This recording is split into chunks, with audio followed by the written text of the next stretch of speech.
right, so moving along, we got Be With You. You wanna elaborate on that? Yeah. So stemming from the first track, and one thing I like to do, if you ever look at my my track list and you listen to how the songs progress from one to the other, one thing that I do try to constantly do is try to tell the story from the beginning to the end. So one of the things that I wanted to do with this project was go from where I was at mentally and how I was kind of overcoming what I was feeling at that time and what I was using to kind of keep me motivated and keep me going. So that's how we shifted to the track Be With You, because despite what I'm feeling right here on this earth, my ultimate desire was to be with the Most High Yah. So that's kind of how I shifted to going from I'm broke to, well, listen, let me just be with you. Right. That's all I want to do, is be with you. Oh yeah. That's a nice shift, and Yes, sir. Yeah, I'm just, I'm still feeling my footing around this DaBar game, but yeah. Oh, no, you straight, man. You established now. I try to drop a few gems here and there. It's all right. Absolutely. Okay, so you got track number 3, Not Me. What's that about? So that track, that was one where, so at the time when I was coming up with this project, I felt like a lot of the tracks might have come off as sad. So I was like, I gotta find something that's gonna kind of amp this project up. Otherwise, people gonna be like, man, this brother's depressed. Right. And I guess to a degree, hey. I understand. Trust me. I didn't put the label on it, but I mean, hey, you know what I mean. But nonetheless, so I wanted something that was gonna kind of give it a little bit more energy.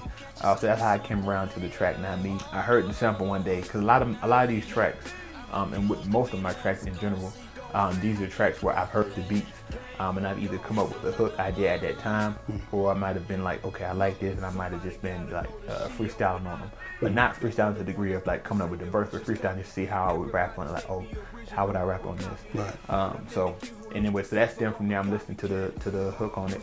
I realized that it all makes sense, and it allows them different behaviors. You got to move like you got some sense, or they gonna catch you slip. They gonna catch you slipping sooner than later. Oh no, not me. I refuse to be the one that's gonna see. I can't go for that, cause I'm not the one. The initial motive behind what I think what they were saying was more so, on the street feel. And I felt like I could use that and play that in another way and use that for how I'm traveling and trying to navigate and avoid saying like, hey, I'm not going to be the one that's going to fall victim to sin, because at the end of the day, and like I said in the first verse, somebody got to go to Sheol, but not me. Right. And that's for all of us. Somebody got to go. Yeah. But at the end of the day, I can't let it be me. Oh yeah. So that's my ultimate goal. And what I want to do is I want to give something that was a little bit more high energy, but that still gave that same motivation and drive that you get from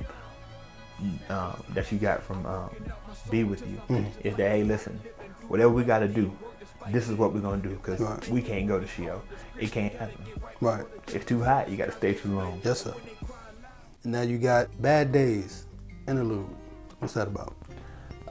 Bad Days interlude. So a lot of these tracks are not necessarily in the order. They're not placed in the order of which they came to be, or which they came to fruition. But nonetheless, Bad Days was one, again, that I was using to motivate myself. Because what I realized is that there's a lot of bad days that you're going to have in this life. If you're looking at, for me, when I go back and I look at it, a lot of times my bad days shape me more than my good days.